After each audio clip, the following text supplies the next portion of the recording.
गगन मंडल में लॻेम थो धरतीअ जे गोले मथां बीठी आहियां। मुंहिंजनि पेरनि हेठां जेको टुॿिको आहे धरतीअ जो सो आहे सभ खां मथां हो। ईअं त धरती गोल आहे, पंहिंजे सिर हर को टुॿिको मथां हो आहे, त भला अहिड़ो भर्म कीअं पालियो त जेकी आउं पई ॾिसी सघां सो ॿिया कीअं ॾिसी सघंदा हूंदा। पर केॾो ख़ूबसूरत आहे हीउ भर, केॾो बरतरी जो अहसास थो बख़्शे। लॻे थो धरतीअ जे फिरंदड़ गोले ते उतां ई में उतां ई टुॿिके ते बीह बादलनि हवाउनि गिरहनि तारनि सां हेल मेल में अची वयूं आहिनि मुंहिंजूं अखियूं। नज़र जो दाइरो को थी पियो आहे अनंत असीम।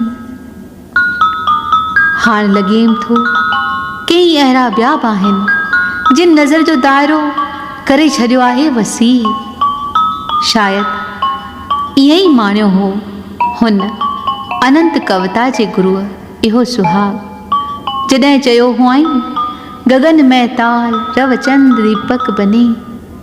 शायदि गीता जे रचींदड़ बि ॾिठो हो प्रकृति खां मथे बि प्रकृतिअ खे काल मुख में मुक्तीअ लाइ धूकींदो।